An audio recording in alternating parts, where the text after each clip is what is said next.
Hey homies, ignore my appearance. I'm just trying these out because I just got these from Five Below. But today I'm gonna be looking into the world of Squid Game and trying to determine whether or not I would or would not survive each game.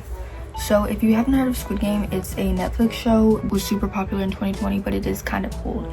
If you haven't seen it, it's pretty good. I'd watch it. But basically, every player is trying to get the bunch of money. Okay, I'm editing this and I'm realizing I suck at explaining. So basically they were trying to get $4.6 million. And they're like trying to play these games that they were kind of tricked into playing. But anyways, so the first game is red light, green light. And if you haven't seen the show, I'll just kind of explain each game as we go. So red light, green light is a lot like the game Andy's Coming. Oh my god, bro. In Andy's Coming, someone is choosing to be Andy. Okay, I think that the audio is kind of fixed now, but sorry if you liked the subtitles. No one even watches these videos that I make anyways, so and people are walking or trying to get to the finish line, and Andy will turn around and be like, Andy's coming, and everyone has to freeze, and if you move, Andy saw you, you're out. And it's a lot like that in the sense that red light, green light, there's like this doll. She's turned around, and when she turns towards you and she says red light, if you're moving, you get eliminated. I think I would survive this game. I know. I think I would.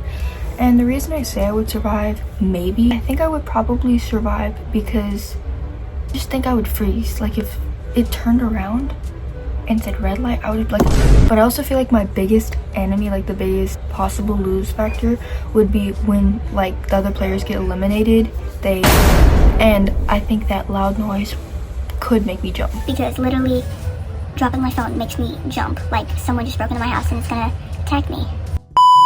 Okay, moving on to the second game. It's also hard to explain, but basically there's these sugar cookies. It's the sugar honeycomb game. There's these sugar cookies, and each cookie has a shape in it, and you pick a shape beforehand, but you don't know what you're picking the shape for in the game. And they're very fragile cookies, and you're trying to get the shape out of the cookie mold. To it, you have to like lick the back of the cookie and then poke it out. But if you break it, like if the shape that you're trying to get out like breaks or snaps, eliminated. I personally think I would die. I would be eliminated. I know this actually for a fact because I have tried this before and I very much failed. Maybe I'll try it again. Maybe, on camera I'll try it. Okay, anyways, moving on to the third game, but let me recoup.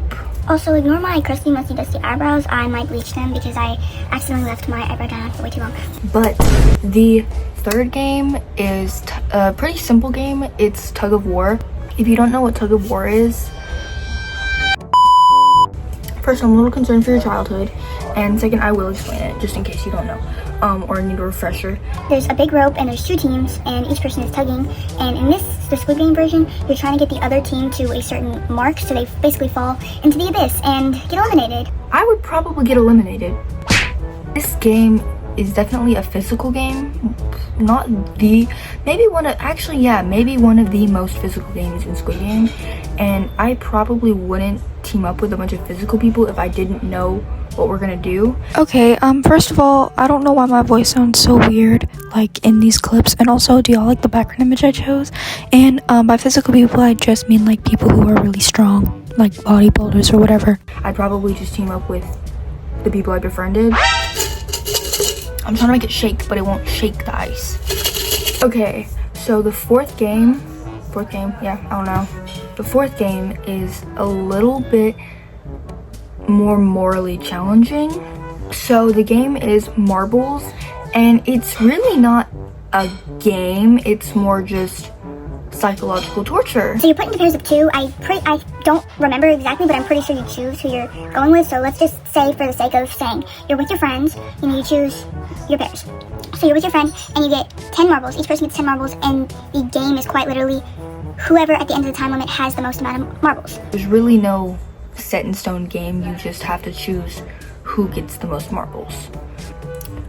I'm imagining it that I'm with my brother. Who would win? Like who? It's really, I would probably say we play a genuine game because I don't think I would want to choose who But if it's just a random stranger that you've just got randomly paired up with, I'm winning.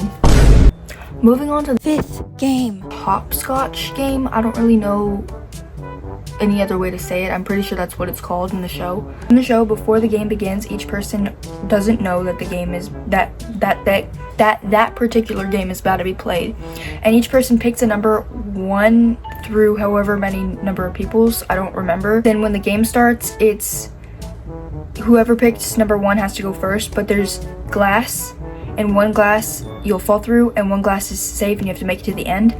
Me personally, my favorite number is 23, so if there was over 23 people or 23 people, I would pick 23. So I personally, if I picked 23, I would probably survive, because ideally in this game you want to be last because you want the other people to be human sacrifices. Oh yeah, I probably would survive that game if I chose my favorite number. The last game in Squid Game is actually the Squid Game. Honestly, when I was watching the show, I didn't understand the rules, so I would definitely be eliminated. But Basic terms, the game is there are 2 teams. There's like a, I'll put it on screen what it is, but it's like a drawn on the floor. you have to invade the other team's space, but you can't touch the lines, and there are certain spots where you have to hop on 1 foot, and it's basically like whichever team invades the other team. And I didn't even understand at all. Oh, I'm cooked. Yeah, I hope you guys liked this relatively short video about Squid Game and the games that I would or would not pass. Yeah, I would not be making it in Squid Games if there was one person winning. That person would not be me. Yeah, next type of video like this, if I do another type of video like this, it will probably be about Alice in Borderland. Chishi is my husband, so hope you guys like this video, like and subscribe. Mwah, mwah.